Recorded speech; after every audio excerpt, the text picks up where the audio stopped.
energies of this site. Very, very powerful place.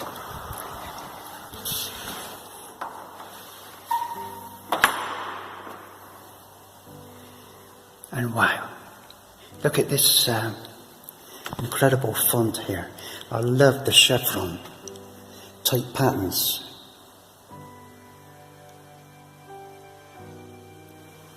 And the base. This type of pattern was found on pottery that was discovered during digs, during excavations around the area.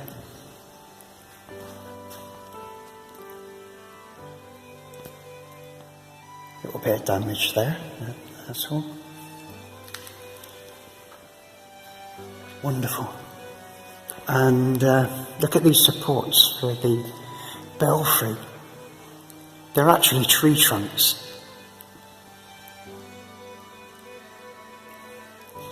One each side.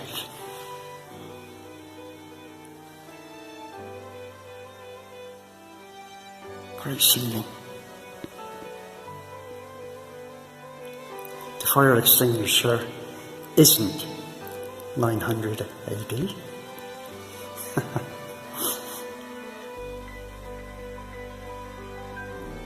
Marvellous stained glass.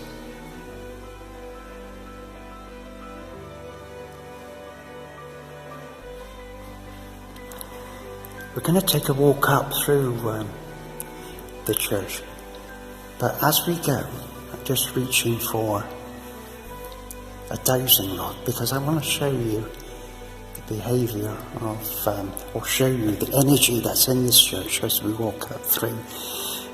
It's one of the things that makes me believe that there was something here prior to the church, because the ground under the foundations of the church, there's vortexes that come up, and they're actually marked. There's man-made symbolism in here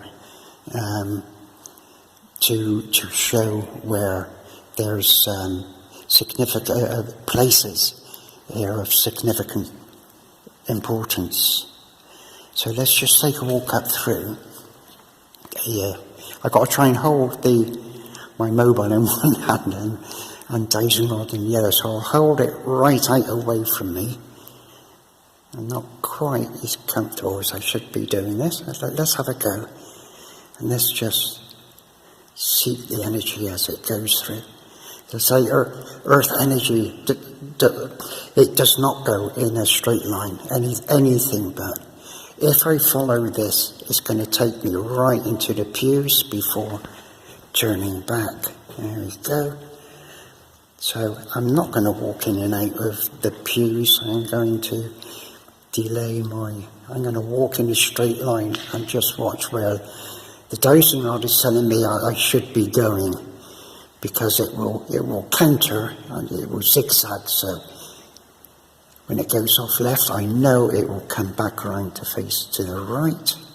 Oh, hang on.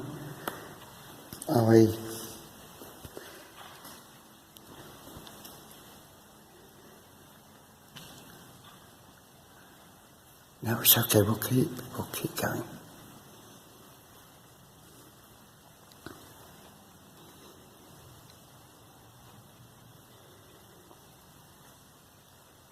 Okay, I've got a step coming up, so I've got in mind I don't go try and do a circus act, you see. Yeah, that's it. Okay, now you see that? If I was using two rods there, the rods would have crossed over one another. I can only use one because I've got the phone in the other, but just keep an eye on that rod and notice how it's spun round, as indicating there's a vortex of energy at this particular spot. And if we look down on the floor,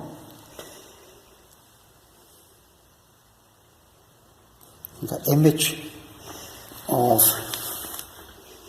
the green man, you see the foliage around, a cheeky little devil, isn't he?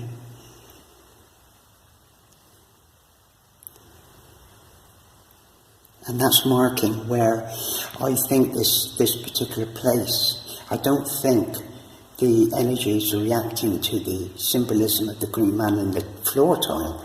I think the floor tile was put there because this was a significant, a powerful place before the church was here and before the tiles were laid down as the flooring.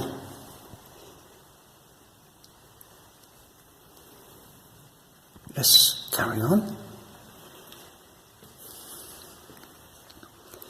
Another step. I've just got to open a gate. And we're almost at the altar now. And let's just step back a bit and swing around again. There it goes. It's indicating, if we look down here,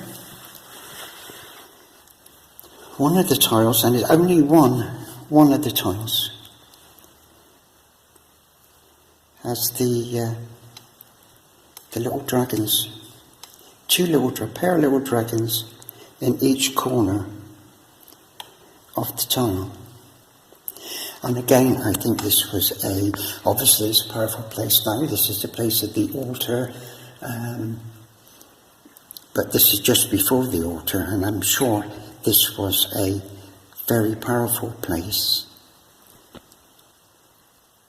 which formed part of a site before the church was built here. And the church utilised the power that was already here before adding to it itself, obviously. This stained glass window, as we look up. Now that is, this is Mary Magdalene washing the feet of Jesus. Now it's worth pointing out that back in those days, of course, it was forbidden for a woman to attend personally like that to a man unless they were an item, unless she was married to that man. She could have been stoned to death for her troubles. And those ancient laws still apply, of course, in some parts of the world today. And this has led to people claiming that Jesus and Mary Magdalene were in fact a couple, they were married. And there's other similar images. There's one in Scotland where Jesus has got his arms around Mary Magdalene. It's quite a loving embrace. And she looks clearly pregnant. And of course there's images like this that have given birth to the belief that they were in actual fact married. And it forms the basis of the Da Vinci Code, of course. Very inspiring, very powerful, thought-provoking image.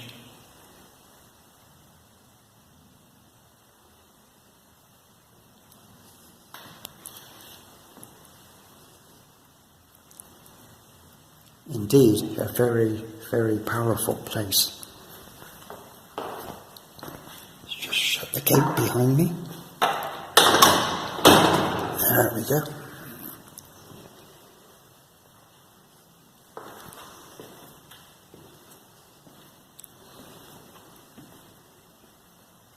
I love little places like this, tucked out of the way, and you walk in, and the energy of the site hits you as soon as you walk through into the grounds.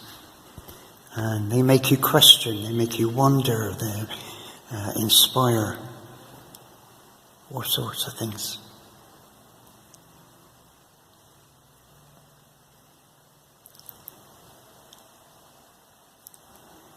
So I personally believe that this was a significant spot, a site, a sacred site before the church was built here. And let's remember that the church itself was built here in 900.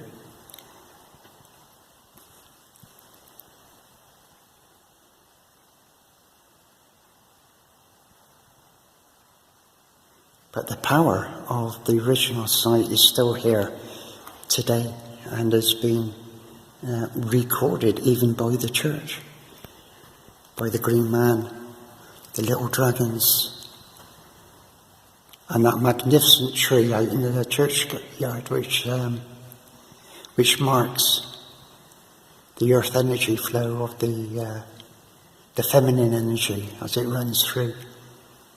And of course it's feminine energy because that's why the church was actually dedicated to Mary Magdalene, as opposed to the masculine St. Michael. Thank you all for watching. I hope you've enjoyed your visit here as much as I have. And blessings to you all. And I'll catch you again soon. Bye bye. Thanks for watching.